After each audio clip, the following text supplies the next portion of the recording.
वृषभ राशि वालों, सितंबर 2025 ग्रहों का गोचर कुछ इस प्रकार से है।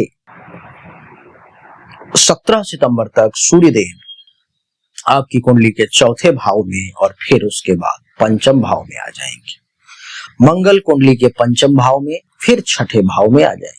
बुध देवता कुंडली के चतुर्थ भाव में 15 सितंबर से फिर पंचम भाव में आ जाएंगे। देवगुरु बृहस्पति कुंडली के दूसरे भाव में रहेंगे। शुक्र देवता 15 सितंबर तक कुंडली के तीसरे भाव में और फिर चौथे भाव में आ जाएंगे। शनिदेव कुंडली के एकादश भाव में रहेंगे, राहु कुंडली के दसम भाव में और केतु कुंडली के चतुर्थ भाव में रहेंगे। इसका क्या प्रभाव होगा, समग्र फल मैं आपको बताने जा रहा हूं। प्रथम भाव से लेकर के द्वादश भाव तक विस्तार से बताने का प्रयास करूंगा कम शब्द। आइए, सूर्य जो है सो 17 सितंबर तक चतुर्थ भाव में रहेंगे, फिर पंचम भाव में आ जाएंगे। मैंने आपको बताया ही इसके क्या प्रभाव होंगे वो देखिए। देवी और सज्जनों, प्रथम भाव को लग्न कहा जाता है। ये स्वभाव का भाव है, व्यक्तित्व का भाव है। ये ग्रह सीधे तौर पर में यहाँ पर में तो नहीं है, परंतु गुरु का द्वितीय भाव से शुभ प्रभाव इस पर भी पड़ेगा और शनि का एकादश भाव में होना भी इस पर में प्रभाव डालेगा, जो आपको आत्मविश्वासी बनाएगा, व्यवहारिक बनाएगा और भविष्य की योजनाओं पर केंद्रित करने के लिए भी आपको ये प्रेरित करेगा। व्यक्तित्व में परिपक्वता आएगी, आप बहुत परिपक्व कहलाएंगे। द्वितीय भाव की बात करूं तो धन, वाणी और परिवार, गुरु का यहाँ स्थित होना बहुत अच्छा है। आर्थिक स्थिरता रहेगी, धन संचय करेंगे और परिवार से भी आपको खूब सहयोग प्राप्त होगा। वाणी में मिठास आएगी और मान सम्मान भी आपके बढ़ेंगे। तृतीय भाव की अगर मैं बात करूं तो साहस, भाई बहन और संचार का भाव होता है। 15 सितंबर तक शुक्र यहाँ है, इसलिए संचार मधुर होंगे, भाई बहनों से संबंध सुधरेंगे, यात्राओं से भी आपको लाभ मिलने का योग है। बाद में शुक्र चतुर्थ में जाकर आपको पारिवारिक सुख को भी बढ़ाने का प्रयास करेंगे।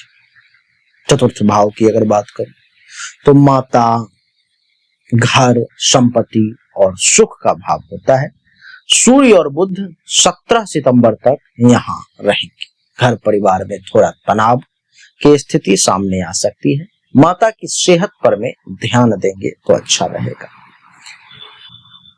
केतु भी यही है, जिससे मन में अस्थिरता रह सकती है। 17 सितंबर के बाद स्थिति सुधरेगी आपकी। पंचम भाव की अगर मैं बात करूं तो संतान, शिक्षा और प्रेम, संतान, शिक्षा और प्रेम की अगर बात करूं तो 17 सितंबर से सूर्य और बुध यहाँ होंगे। साथ ही मंगल भी कुछ समय रहेगा। पढ़ाई में मेहनत अधिक लगेगी। प्रेम संबंधों में गलतफहमी पैदा हो सकती है। संतान पक्ष को लेकर के आपके मन में थोड़ा सा चिंता संभव है। छठा भाव जो कि रोग का भाव है, रोग, ऋण, शत्रु, प्रतियोगिता, इन सब का भाव छठा ही होता है। मंगल यहाँ प्रवेश के बाद शत्रुओं पर में विजय दिलवाने का आपको प्रयास करेंगे। देवी और सज्जनों, स्वास्थ्य पर में लेकिन आपको ध्यान देना होगा। खास करके ये छठा भाव पेट का भी होता है, तो पेट और बीपी यानी कि रक्तचाप से संबंधित समस्या आपको परेशान कर सकती है। प्रतियोगिता में सफलता की संभावना भी दिखाई दे रही है, इसलिए प्रतियोगिता की तैयारी करने वाले बच्चों को, लोगों को इस समय बहुत बहुत शुभकामना, बधाई। जम करके तैयारी करें, सफलता मिलने के योग बहुत हाई है। सप्तम भाव की बात करूं, जो जीवन साथी का भाव है, पार्टनरशिप का भाव है, तो आपको बता दूं कि कोई ग्रह यहाँ पर में तो नहीं है, पर शनि का कुछ प्रभाव पड़ेगा, जिससे दाम्पत्य जीवन में थोड़ा सा संतुलन जो है सो बना हुआ रहेगा। दाम्पत्य जीवन का संतुलन बिगड़ेगा नहीं। व्यापारिक साझेदारी में स्थिरता मिलेगी आपको। अष्टम भाव की अगर बात करूं तो अष्टम भाव आयु, दुर्घटना और गुप्त विषय का होता है। यहां भी कोई ग्रह नहीं है, परिणाम सामान्य रहेंगे।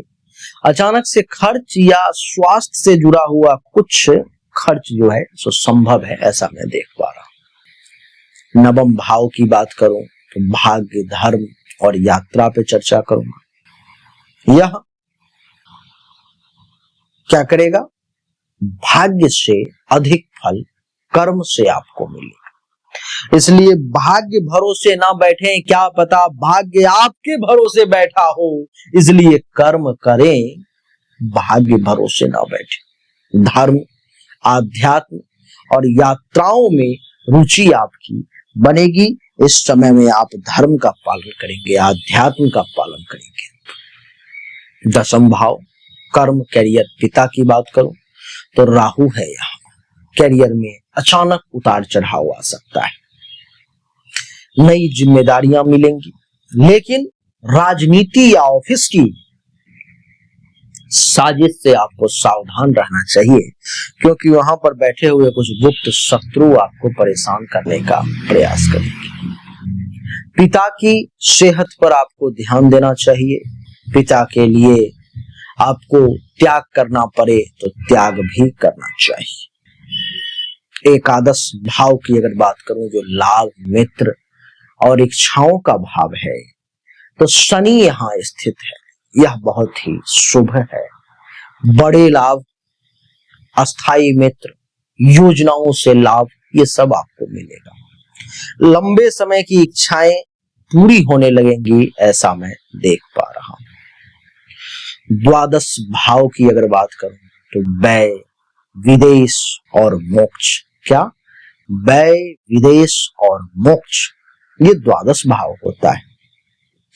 खर्च सामान्य रहेंगे, पर राहु दशम और केतु चतुर्थ की स्थिति कभी कभी अनावश्यक खर्च से डमाडोल कर सकता है संतुलन को।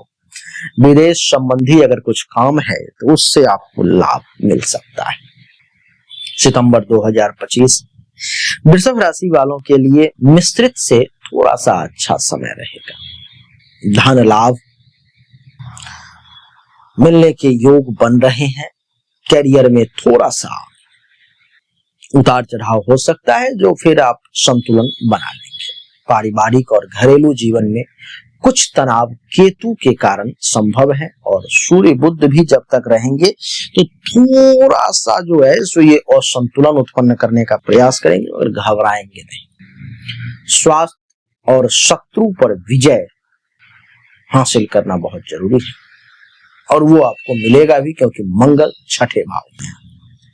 प्रेम और संतान पक्ष में कुछ उतार चढ़ाव भी देखने को मिल सकता है। यह समय आपके लिए धन और लाभ वृद्धि का है, परिश्रम से सफलता का है, और रिश्तों में संतुलन साधने का यह समय है। देवी और सज्जनों, समय बहुत ही बढ़िया, बहुत ही चमत्कारिक है। इसका पूर्ण लाभ निश्चित तौर पर मिले। वृषभ राशि वालों, जीवन में अगर ज्यादा सफलता नहीं मिल रही है, परेशानी है, तो अपने जीवन रत्न ओपल फायर को धारण करें, भाग्य रत्न नीलम को धारण करें, धन रत्न को धारण कर सकते हो आप पन्ना को, आपके लिए अच्छा रहेगा। अगर ये सब संभव नहीं है तो आप जो भी कपड़े पहनते हैं, जूते पहनते हैं, चप्पल पहनते हैं, जो भी आप अपने शरीर पर में लेते हैं, उसमें व्हाइट कलर का प्रयोग बढ़ा दें। जूता लेना है तो व्हाइट ले लें, ब्लू ले लें, ग्रीन ले लें। कोई कपड़ा लेना है तो व्हाइट, ब्लू, ग्रीन ज्यादा अच्छा रहेगा आपके लिए। आप इसका प्रयोग करेंगे, जो भी आप यूज करते हैं तो उसमें आपके लिए ज्यादा फायदेमंद ये रहेगा। हमने अभी तक आपको जो भी जानकारी दी ये 100% सत्य नहीं है। फिर से सुने, 100% सत्य नहीं है। आपने बिल्कुल सही सुना है। ऐसा मैं क्यों कह रहा हूं? क्योंकि अभी तक जो हमने आपको बताया ये एक सामान्य राशिफल है, विशेष नहीं है। विशेष जानकारी, 100% एक्यूरेट जानकारी तो आपको तभी मिल सकती है जब पर्सनली आपके जन्म कुंडली की जांच की जाए, पर्सनली आपके हाथ की रेखा को देखा जाए, तभी तो सिर्फ आपके बारे में सही जानकारी आपको प्राप्त होगी। और जब वो जानकारी प्राप्त होगी तो वो 100% एक्यूरेट होगी। आपको जानना चाहिए। अगर आपको परिश्रम ज्यादा करना पड़ रहा है लेकिन परिणाम नहीं मिल पा रहे हैं, आपको भाग्य का साथ नहीं मिल पा रहा है, जिस पोजीशन पर आपको होना चाहिए उस पोजीशन पर आपसे पहले कोई और पहुंच जा रहा है। इसका अर्थ है कि भाग्य का साथ नहीं मिल रहा है, भाग्य के देवता की स्थिति कुंडली में गलत है, उसको ठीक करने की जरूरत है। दूसरा, अगर आप बहुत परिश्रम कर रहे हो, आमदनी के कई सोर्स को तलाशने की कोशिश कर रहे हो लेकिन आमदनी बहुत ज्यादा कर नहीं पा रहे हो जितनी इच्छा है, जितनी कोशिश है, तो चेक करने की जरूरत है कि आमदनी के जो देवता हैं उनकी क्या स्थिति है कुंडली में, आखिर आमदनी क्यों नहीं बढ़ पा रही। अगर आप पैसा तो कमा रहे हो लेकिन बचत नहीं कर पा रहे हो, लाख प्रयास करते हो लेकिन फिर भी कितना भी पैसा कमा लूं, कितनी भी कोशिश कर लूं, बचत नहीं हो पा रहा है, तो आपको चेक करने की जरूरत है कि जन्म कुंडली में जो धन धान्य संपत्ति के बचत की देवता है, जो बैंक बैलेंस के देवता है, उनकी क्या स्थिति है, क्यों ऐसा हो पा रहा है। लेकिन इन सब को चेक करने के लिए पर्सनल आपकी जन्म कुंडली की जांच करनी पड़ेगी, तभी जाकर के वो पता लग पाएगा।